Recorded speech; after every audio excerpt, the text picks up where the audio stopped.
Praise the Lord. आप सभी को जय मसीह की। एक बार फिर से खरी शिक्षाओं में पढ़ते हुए परमेश्वर के वचन को सीखेंगे और मैं विश्वास करती हूँ आप लोग सब भले चंगे होंगे। आइए हम परमेश्वर का वचन पढ़ें। परमेश्वर का वचन प्रेरितों के काम 8 अध्याय से हम सीखेंगे कि परमेश्वर का वचन आज हमसे कैसे बात करता है।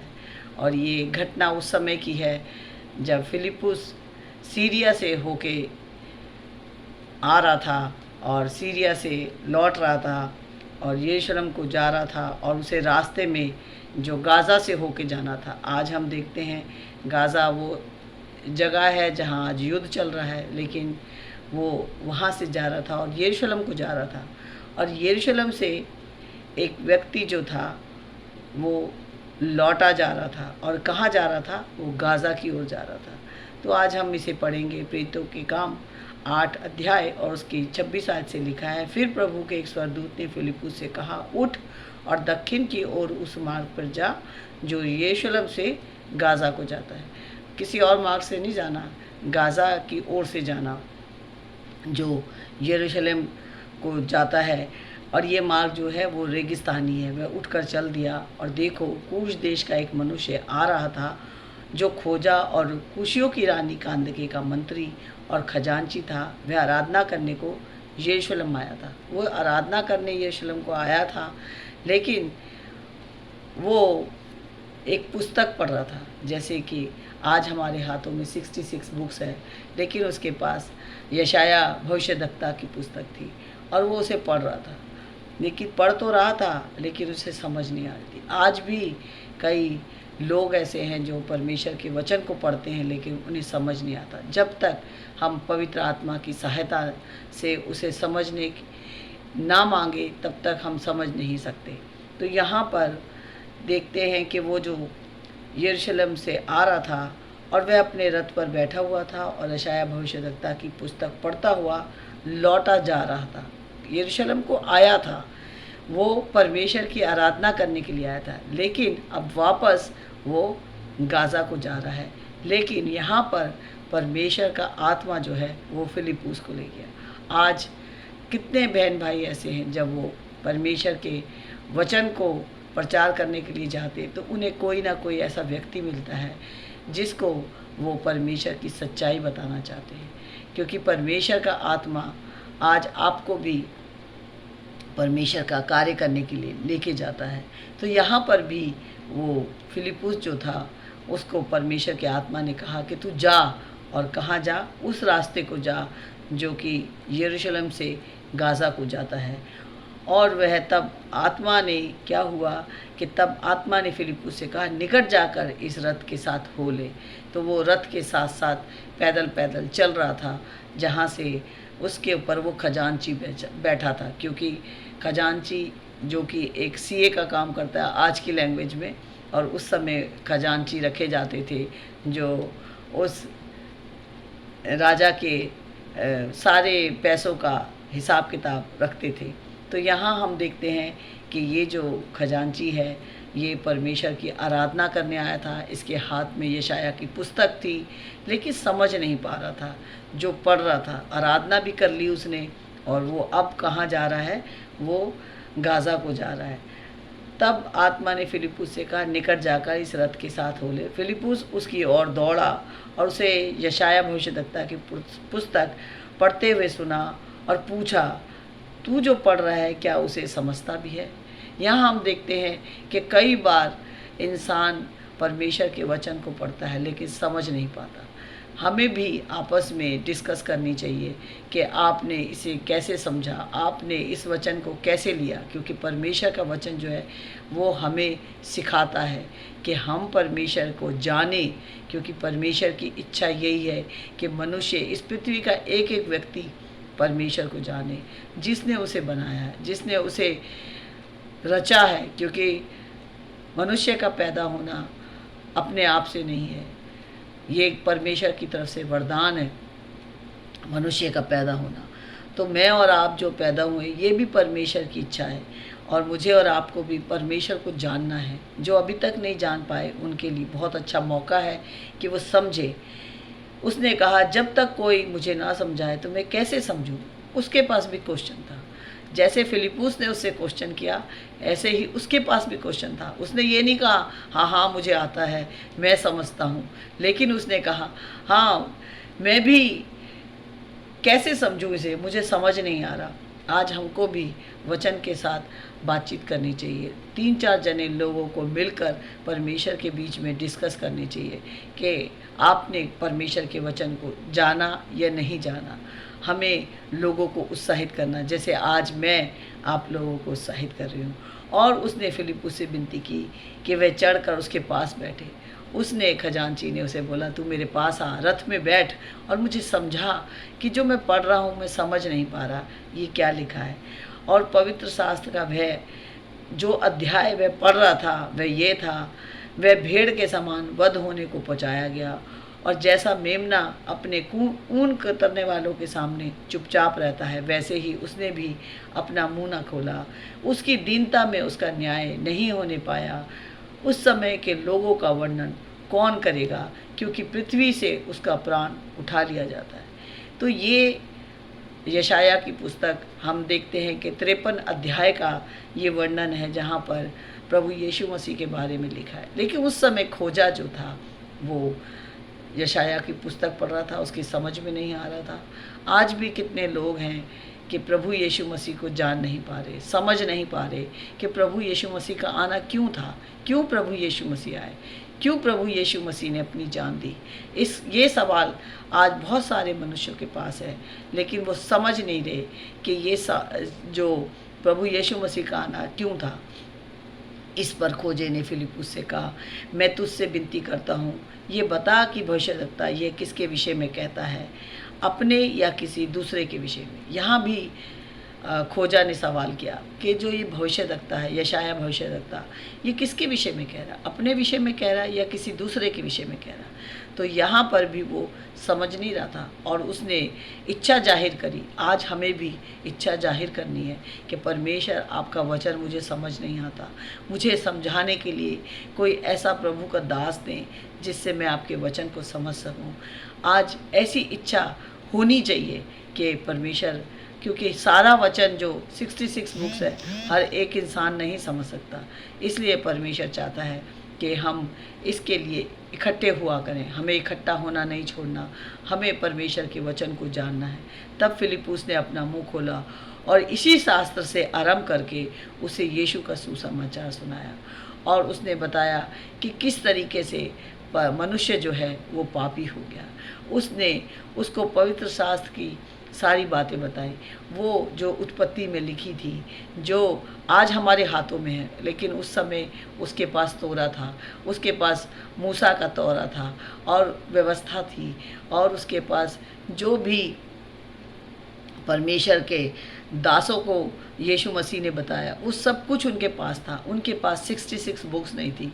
आज मेरे और आपके हाथों में बहुत आसानी से ये 66 बुक्स हैं जिसे हम पढ़ सकते हैं, हम जान सकते हैं कि परमेश्वर का वचन क्या कहता है। आज भी दुनिया नहीं जान पा रही कि ये जो गाज़ा और इस्राएल के बीच में जो युद्ध हो रहा है, ये युद्ध क्यों हो रहा है, इसका क्या कारण क्या है, क्यों, क्योंकि मनुष्य नहीं जान पा रहा परमेश्वर की इच्छा को। इसलिए आज भी इन बातों को हमें जानना बहुत ज़रूरी है, क्योंकि परमेश्वर के वचन में सब कुछ लिखा है। उसके लिए हमें समय निकालना है, उसके लिए हमें संगति करनी है जिससे हम परमेश्वर के वचन को समझ सकें।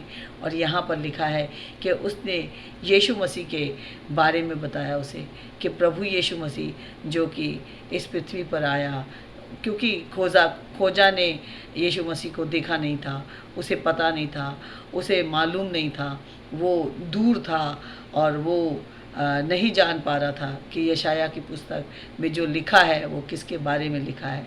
और उसने जब यीशु मसीह का उसे सुसमाचार सुनाया, और यीशु मसीह का सुसमाचार क्या है मेरे और आपके लिए, कि प्रभु यीशु मसीह मुझ गुनहगार के लिए मारा गया, गाड़ा गया और तीसरे दिन मुर्दों में से जी उठा। ये सुसमाचार है जो प्रेरितों के जो पहला कुरिन्थियों 15 उसकी 1, 2, 3 में लिखा है कि प्रभु यीशु मसीह का आना मनुष्य के लिए क्यों था। और यहाँ हम देखते हैं कि जब उसने यीशु मसीह का सुसमाचार सुनाया तो मार्ग में चलते चलते वे किसी जल के पास पहुँचे। तब खोजे ने कहा, देख यहाँ जल है, अब मुझे बपतिस्मा लेने में क्या रोक है? क्यों बपतिस्मा लेने के बाद हमें घर में नहीं बैठना, बल्कि हमें जाकर लोगों को बताना है कि यीशु मसीह मेरे पापों के लिए मारा गया। हमें बताना है जाकर कि यीशु मसीह क्यों मारा गया, क्यों मेरे लिए सज़ा सही। ये बात को हमें बपतिस्मा लेकर यीशु मसीह की खुशखबरी को जाके बताना है। और उसने कहा कि अब यहाँ पानी है तो क्यों मैं रुकूं, और उसने बपतिस्मा लिया। फिलिप्पुस ने कहा, यदि तू सारे मन से विश्वास करता है तो ले सकता है। और इस बात के लिए रोमियो 10 में लिखा है कि तू मन से, अपने सारे मन से तू प्रभु यीशु मसीह को अंगीकार करे तो तू बपतिस्मा ले सकता है, तेरा उद्धार हो सकता है। और यहाँ भी हम देखते हैं कि खोजा ने कहा कि यहाँ पानी है तो मुझे बपतिस्मा लेना है। तो फिलिप्पुस ने उससे कहा, तू सारे मन से विश्वास करता है तो तू ले सकता है। उसने उत्तर दिया, मैं विश्वास करता हूँ कि यीशु मसीह परमेश्वर का पुत्र है, वो पुत्र जो पहले फेल हो गया था, वो आदम जो कि फेल हो गया था, जिसे परमेश्वर ने अपने स्वरूप बनाया था, वो फेल हो गया था। इसलिए परमेश्वर मनुष्य का पुत्र बनकर हमारे और आपके लिए इस पृथ्वी पर आया। और उसने उसे बताया कि किस तरीके से हमारा मेल जो है हो सकता है परमेश्वर के साथ, सिर्फ़ और सिर्फ प्रभु यीशु मसीह के द्वारा, क्योंकि कोई दूसरा नाम नहीं दिया गया इस पृथ्वी पर जिसके द्वारा मनुष्य उद्धार पाए।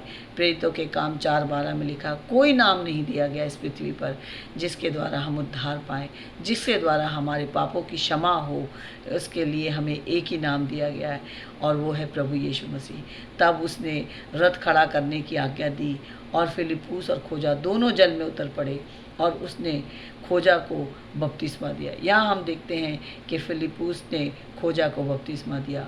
खोजा भी जब उसने सत्य को जान लिया तो उसने देर ना की कि मुझे बपतिस्मा लेने की देर हो। जब भी आप सत्य को जान लें, सत्य प्रभु यीशु मसीह है और यीशु को अपना प्रभु, अपना उद्धारकर्ता ग्रहण कर लें तो बपतिस्मा ज़रूर लें।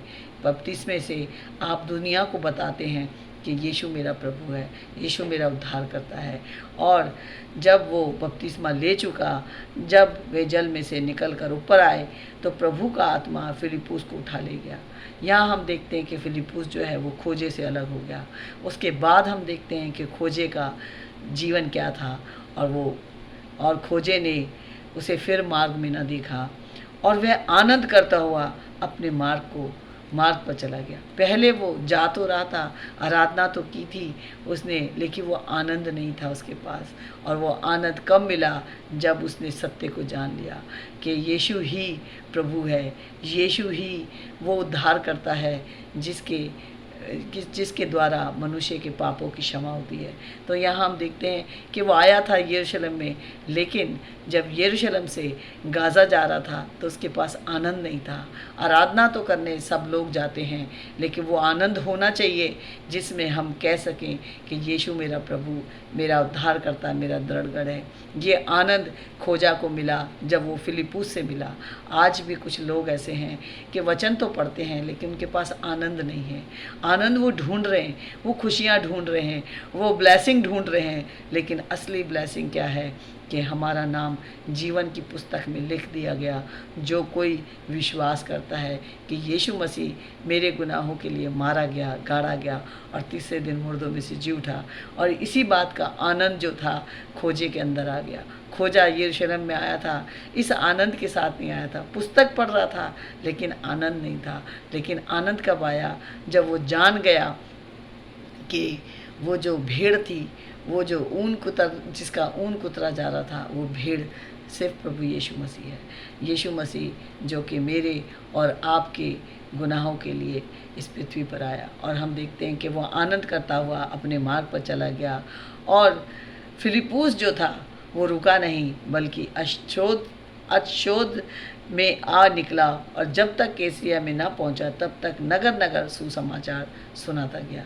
आज मेरा और आपका भी यही काम है कि जब जब हम जहाँ जहाँ जाएं, लोगों से मिलें, परमेश्वर का सुसमाचार यही है कि मनुष्य जाने, एक एक पृथ्वी का प्राणी जाने कि यीशु ही उद्धार करता है, किसी और के द्वारा हमारे पापों की क्षमा नहीं। तो जब हम पुस्तक को पढ़ते हैं, कोई भी घटना को पढ़ते हैं, उसे बहुत गहराई से समझना है कि पुस्तक में लेखक क्या बताना चाहता है। और यहाँ हम देखते हैं कि लूका जो कि प्रेरितों के काम का लेखक है, वो यही बताना चाहता है कि ये घटना जो हुई थी ये रियल थी। ये घटना जो थी वो खोजा के जीवन को बदल दिया। आज भी परमेश्वर उन लोगों के जीवन को बदलना चाहता है जो सत्य से दूर हैं, जो सत्य के पास नहीं। परमेश्वर उन सब के जीवन को बदलना चाहता है जो कि अभी सत्य को नहीं जान पाए और आराधना तो करते हैं और लेकिन सत्य को नहीं जानते। लेकिन परमेश्वर का वचन कहता है कि तुम सत्य को जानो और सत्य तुम्हें आज़ाद करेगा। ये बात भी यूहन्ना 8 और उसकी 32 में लिखा है। और इस बात को भी यहूदी जो थे, शास्त्री और फरीसी जो थे, वो समझ नहीं पा रहे थे। आज भी कितने लोग हैं जो इस बात को समझ नहीं पा रहे कि यीशु ही प्रभु है, किसी और के द्वारा उद्धार नहीं। सारी महिमा और सारा आदर प्रभु यीशु मसीह को मिले। और मैं विश्वास करती हूँ आप लोग इस वीडियो को देखेंगे और मैं अपने बहन भाइयों को जो विश्वास में कमज़ोर हैं या जिन्होंने सत्य को नहीं जाना, वो जानने पाएंगे। और आप लोग इस वीडियो को शेयर कीजिएगा। परमेश्वर आपको बहुत आशीष दे। God bless you.